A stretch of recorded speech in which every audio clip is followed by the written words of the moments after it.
Hi കൂട്ടുകാർ, അസ്സലാമു അലൈക്കും വറഹ്മത്തുള്ളാഹി തആല വബറകാതുഹു. 5ാം ക്ലാസ് പൊതുപരീക്ഷ വിദ്യാർത്ഥികൾക്ക് വേണ്ടി മറ്റൊരു ചോദ്യപേപ്പറുമായിട്ടാണ് ദുറൂസുൽ ഇസ്ലാമിൻ്റെ ഇംഗ്ലീഷ് മീഡിയം സ്കൂളിൽ 5ാം ക്ലാസ്സിന് നടത്തിയ പബ്ലിക് എക്സാമിൻ്റെ ചോദ്യപേപ്പറാണ്. നമുക്ക് ചോദ്യങ്ങൾ നോക്കാം, മനസ്സിലാക്കാം. ബിസ്മില്ലാഹിർ റഹ്മാനിർ റഹീം.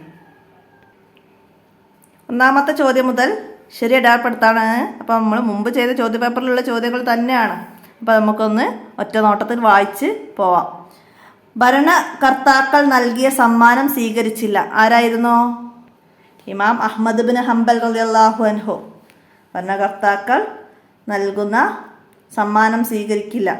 അടുത്തതാ, സത്യവിശ്വാസിയുടെ ജീവിത രീതിയാണ് എന്ത്? മിതവ്യയം. സത്യവിശ്വാസിയുടെ ജീവിത രീതിയാണ് മിതവ്യയം. മിനൽ വാദിൽ ഇദായിയ, ഇതിൽ ഭക്ഷ്യവസ്തുക്കളിൽ പെടാത്തത്. അറുസ് ഭക്ഷ്യവസ്തുവാണ്. ഫവാക്കിയ പഴങ്ങളാണ്. അക്വാബ് മവാദിൽ മൻസിലിയ, വീട്ടുപകരണമാണ്. അപ്പോൾ അത് മനസ്സിലാക്കിയിട്ട് നമുക്കത് ശരിയാപ്പെടുത്താം. അടുത്തത് കലീമുള്ള എന്ന അപരനാമം. കലീമുള്ള എന്ന അപരനാമം ആർക്കാണ്? മൂസാ നബി അലൈഹി ഇസ്ലാമിനാണ്. മൂസാ നബി അലൈഹി ഇസ്ലാം. അടുത്ത ആലിമുൽ ഖുറൈഷ്. ആലിമുൽ ഖുറൈഷ് ആരാണ്? ഇമാം ഷാഫി റളിയല്ലാഹു അൻഹു. ആലിമുൽ ഖുറൈഷ് ഇമാം ഷാഫി റളിയല്ലാഹു അൻഹു. അടുത്തത് പൂരിപ്പിക്കാനാണ്. ഒരു ദിവസത്തിന് ദുനിയാവിലെ ഡാഷ് വർഷത്തിൻ്റെ ദൈർഘ്യമുണ്ട്. എത്ര വർഷത്തിൻ്റെ ആണ്? ദുനിയാവിലെ 50,000 വർഷത്തിൻ്റെ ദൈർഘ്യം. 50,000. അടുത്തത് ഉമർ റളിയല്ലാഹു അൻഹുവിൻ്റെ ഭരണകാലത്ത് ഡാഷിൻ്റെ എണ്ണം കുറഞ്ഞു. എന്തിൻ്റെ എണ്ണാണ്? ജറാദുകളുടെ എണ്ണം, വെട്ടുകിളികളുടെ എണ്ണം കുറഞ്ഞു. വെട്ടുകിളികളുടെ എണ്ണം കുറഞ്ഞു. കൂടുതൽ കാലം ജയിൽവാസം സഹിച്ച വ്യക്തിയാണ് ആര്? ഇമാം അഹ്മദ് ബിൻ ഹംബൽ റളിയല്ലാഹു അൻഹു. ഇമാമുകളിൽ കൂടുതൽ പീഡനങ്ങളും ദീർഘകാലത്തെ ജയിൽവാസവും സഹിച്ച വ്യക്തിയാണ് ഇമാം അഹ്മദ് ബിൻ ഹംബൽ റളിയല്ലാഹു അൻഹു. അടുത്തത് അക്സിറു ദിക്ര ഡാഷ് ലദാത്ത്. അക്സിറു ദിക്ര ഹാദിമുൽ ലദാത്ത്. ഹാദിമുൽ ലദാത്ത്.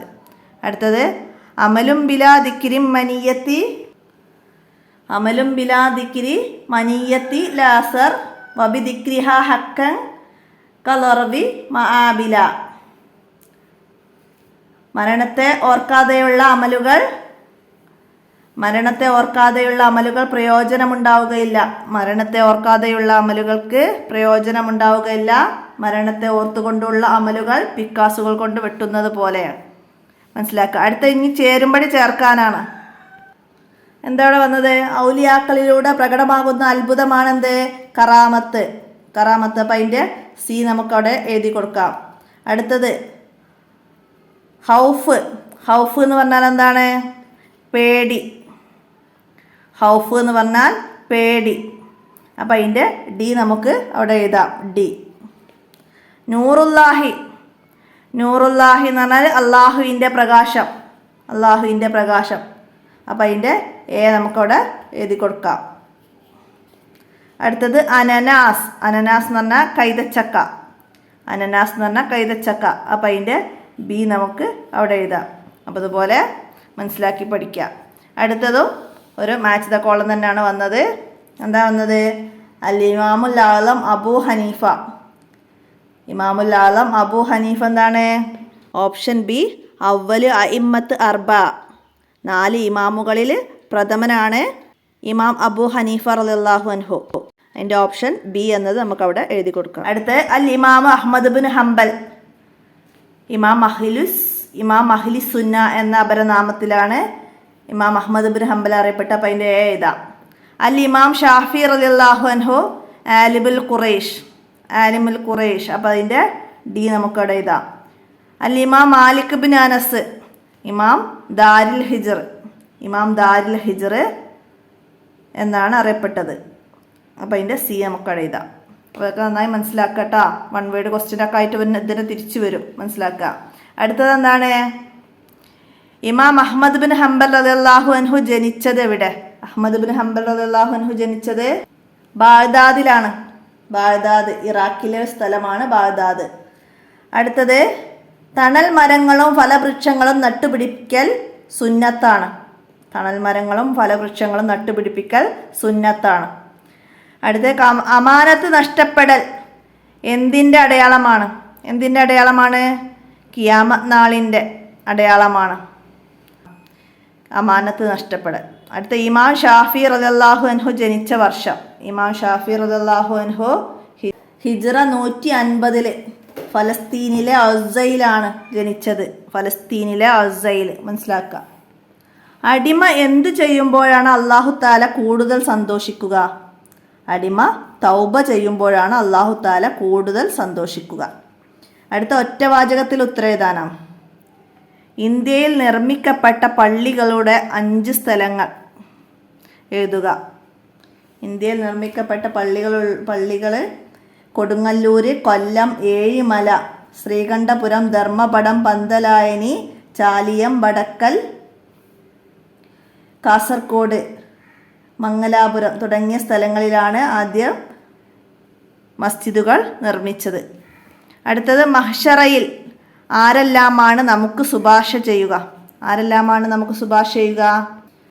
നബി സല്ലല്ലാഹു അലൈഹി വസല്ലമയെ പോലെ അമ്പിയാക്കളും ഔലിയാക്കളും പണ്ഡിതന്മാരും ശുഹദാക്കളും സ്വാലിഹീങ്ങളും ശഫാഅത്ത് ചെയ്യും. നബി സല്ലല്ലാഹു അലൈഹി വസല്ലമയെ പോലെ അമ്പിയാക്കളും ഔലിയാക്കളും പണ്ഡിതന്മാരും ശുഹദാക്കളും സ്വാലിഹീങ്ങളും ശഫാഅത്ത് ചെയ്യും. അടുത്ത ഖിയാമത്ത് നാളിൻ്റെ ചെറിയ അടയാളങ്ങളിൽ നിന്ന് 5 എഴുതുക. ഖിയാമത്ത് നാളിൻ്റെ ചെറിയ അടയാളങ്ങൾ: മതപരമായ അറിവ് കുറയുക, മസ്ജിദിൽ ശബ്ദകോലാഹലങ്ങൾ ഉണ്ടാവുക, സംഗീതമേളകളും നർത്തകികളും വർദ്ധിക്കുക, കൊലപാതകം പരക്കുക, വ്യഭിചാരം കൂടുക, പലിശ ഇടപാടുകൾ അധികമാവുക, മദ്യപാനം വർദ്ധിക്കുക, സ്ത്രീകളുടെ എണ്ണം കൂടുക. അപ്പം അതിൽ നിന്ന് 5 എഴുതിയാൽ മതി. അടുത്തത് വല്ല ആവശ്യവും വന്നാൽ ഇമാം ഷാഫി റളിയല്ലാഹു അൻഹു എന്താണ് ചെയ്തിരുന്നത്? ഇമാം ഷാഫി റളിയല്ലാഹു അൻഹു പറയുന്നുണ്ട്, എനിക്ക് വല്ല ആവശ്യവും വന്നാൽ 2 റക്അത്ത് നിസ്കരിച്ച് ഞാൻ ഇമാം അബൂ ഹനീഫ റളിയല്ലാഹു അൻഹുവിൻ്റെ ഖബറിനരികിൽ ചെന്ന് ഇമാമിനെ തവസ്സുലാക്കി ദുആ ചെയ്യാറുണ്ട്. ഇമാം അബൂ ഹനീഫ റളിയല്ലാഹു അൻഹുവിൻ്റെ ഖബറിൻ്റെ അരികിൽ ചെന്ന് ഇമാമിനെ തവസ്സുലാക്കി ദുആ ചെയ്യാറുണ്ട്. അടുത്ത 28. അടുത്തത് എന്താണ്? കേരളത്തിൽ പണ്ഡിതർ രചിച്ച ലോകോത്തര ഇസ്ലാമിക ഗ്രന്ഥങ്ങളിൽ 4 എഴുതുക. കേരളീയ പണ്ഡിതർ രചിച്ച ലോകോത്തര ഇസ്ലാമിക ഗ്രന്ഥങ്ങളിൽ നിന്ന് 4 എഴുതുക. ഹിദായത്തുൽ അദ്കിയ, ഫതഹു മുഈന്, നഫായിസുദ് ദുറർ, ഖസീദത്തുസ്സല്ല. ഹിദായത്തുൽ അദ്കിയ, ഫതഹു മുഈന്, നഫായിസുദ് ദുറർ, ഖസീദത്തുസ്സല്ല ഇങ്ങനെ തുടങ്ങിയ ലോകോത്തര ഇസ്ലാമിക ഗ്രന്ഥങ്ങൾ അതിൻ്റെ പണ്ഡിതന്മാർ പറയുന്നുണ്ട്. ആരൊക്കെയാണ്? സൈനുദ്ദീൻ മഖ്ദൂം ഉൽ കബീരി, സൈനുദ്ദീൻ മഖ്ദൂം സഈരി, ഉമർ ഖാളി തുടങ്ങിയവർ. അടുത്തത് എന്താണ്? മാതാ കാലന്നാസു ലി ജുറൈസിൻ ഹീന അമിലു ബറാഅത്തുഹു. ഇമ്മി വസലാത്തി എന്ന അറബി പാഠത്തിൽ നിന്ന് വന്ന ചോദ്യമാണ്. അതിൻ്റെ തദ്രിബാത്തിൽ വന്ന ഒരു ചോദ്യം തന്നെയാണ്. എന്താണ്? ജുറൈസ് റളിയല്ലാഹു അൻഹു തെറ്റുകാരനല്ലെന്ന് മനസ്സിലാക്കിയ ജനങ്ങൾ എന്താണ് ചെയ്തത്? ഫഖ്ബലു അലാ ജുറൈസിൻ യുകബ്ബിലൂനഹു വയതമസ്സഹൂനഹു ബിഹി നബിനി ലക സൗമഅതക മിനൽ ദഹബ്. അവരോട് മാപ്പ് പറയുകയും അവരെ തലോടുകയും അവരെ ചുംബിക്കുകയും അവരോട് സ്വർണത്താലുള്ള ടെൻറ്റ് നിർമ്മിച്ചു തരാമെന്ന് പറയുകയും ചെയ്തു ജുറൈസ് റളിയല്ലാഹു അൻഹുവിനോട്. അടുത്തതെന്താണ്? ഞാൻ അങ്ങയുടെ കൂടെ നിസ്കരിക്കാൻ ആഗ്രഹിക്കുന്നു നബിയെ. ഇത് പറഞ്ഞ സ്ത്രീക്ക് നബി സല്ലല്ലാഹു അലൈഹി വസല്ലമ കൊടുത്ത മറുപടി എന്ത്? ഉമ്മു ഹുമൈദിൻ സഅദിയ നബി സല്ലല്ലാഹു അലൈഹി വസല്ലമയുടെ കൂടെ നിസ്കരിക്കാൻ ആഗ്രഹം പ്രകടിപ്പിച്ച് നബി സല്ലല്ലാഹു അലൈഹി വസല്ലമയോട് പറയാം. അപ്പം നബി സല്ലല്ലാഹു അലൈഹി വസല്ലമ എന്താണ് അവർക്ക് മറുപടി കൊടുത്തത്? നിനക്ക് എൻ്റെ കൂടെ നിസ്കരിക്കാൻ ആഗ്രഹമുണ്ടെന്ന് എനിക്കറിയാം. എന്നാൽ നിൻ്റെ വീടിൻ്റെ ഉള്ളറയിൽ വെച്ച് നിസ്കരിക്കുന്നതാണ് സ്വകാര്യ റൂമിൽ വെച്ച് നിസ്കരിക്കുന്നതിനേക്കാൾ നിനക്ക് നല്ലത്. സ്വകാര്യ റൂമിൽ നിസ്കരിക്കുന്നതാണ് പബ്ലിക് റൂമിൽ വെച്ച് നിസ്കരിക്കുന്നതിനേക്കാൾ നല്ലത്. നിൻ്റെ വീട്ടിലെ പബ്ലിക് റൂമിൽ വെച്ച് നിസ്കരിക്കുന്നതാണ് നിൻ്റെ കുടുംബ പള്ളിയിൽ വെച്ച് നിസ്കരിക്കുന്നതിനേക്കാൾ നല്ലത്. ഇതാണ് നബി സല്ലല്ലാഹു അലൈഹി വസല്ലമ ഉമ്മു ഹുമൈദിൻ സഅദിയയോട് പറഞ്ഞത്. അടുത്ത ഇമാം അഹ്മദ് ബിൻ ഹംബൽ റളിയല്ലാഹു അൻഹുവിൻ്റെ സൂക്ഷ്മത, അതിനെ കുറിച്ചിട്ട് 5 വരിയിൽ കുറയാതെ എഴുതണം. നമ്മൾ എന്ത് എഴുതാം? ഇമാം അഹ്മദ് ബിൻ ഹംബൽ റളിയല്ലാഹു അൻഹു ദാനമോ പാരിതോഷികമോ സ്വീകരിച്ചിരുന്നില്ല. ഭക്ഷണം ലഭിക്കാത്തതിനാൽ അദ്ദേഹം 3 ദിവസം പട്ടിണി കിടന്നു. അതറിഞ്ഞ് ഒരു പണ്ഡിതൻ റൊട്ടി ഉണ്ടാക്കി അദ്ദേഹത്തിന് കൊടുത്തു. എന്നാൽ ഭരണകൂടത്തിൽ നിന്ന് സമ്മാനം സ്വീകരിക്കുന്ന ആളായതുകൊണ്ട് അദ്ദേഹം അത് സ്വീകരിച്ചില്ല. ഭരണകൂടം നൽകുന്ന സമ്മാനങ്ങൾ സ്വീകരിക്കാൻ പാടില്ല എന്നാണ് ഇമാം അഹ്മദ് ബിൻ ഹംബൽ റളിയല്ലാഹു അൻഹുവിൻ്റെ വീക്ഷണം. അതുപോലെ ഒരിക്കൽ യമനിൽ വെച്ച് ഇമാം അഹ്മദ് ബിൻ ഹംബൽ റളിയല്ലാഹു അൻഹുവിൻ്റെ വസ്ത്രം പോയി. നല്ല വസ്ത്രമില്ലാത്തത് കാരണം അദ്ദേഹം പുറത്തിറങ്ങിയില്ല. വസ്ത്രം വാങ്ങിക്കൊടുക്കാൻ മുന്നോട്ട് വന്നെങ്കിലും അദ്ദേഹം അത് സ്വീകരിക്കാൻ തയ്യാറായില്ല. പിന്നീട് പകർത്തി എഴുത്തിന് കിട്ടിയ കൂലി കൊണ്ടാണ് അദ്ദേഹം വസ്ത്രം വാങ്ങിയത്. അപ്പോൾ ഇത്രയും മനസ്സിലാക്കിയിട്ട് അവിടെ 5 വരി കുറയാതെ എഴുതാൻ കഴിയണം. അപ്പോൾ ഇത്രയാണ് ഈ ദുറൂസുൽ ഇസ്ലാം ചോദ്യ പേപ്പറിലുള്ള ചോദ്യങ്ങൾ. എല്ലാവരും മനസ്സിലാക്കി പഠിക്കുക. നമുക്ക് ഇന്നത്തെ ഈ വോയിസ് ഇവിടെ അവസാനിപ്പിക്കാം. അസ്സലാമു അലൈക്കും വറഹ്മത്തുള്ളാഹി വബറകാതുഹു.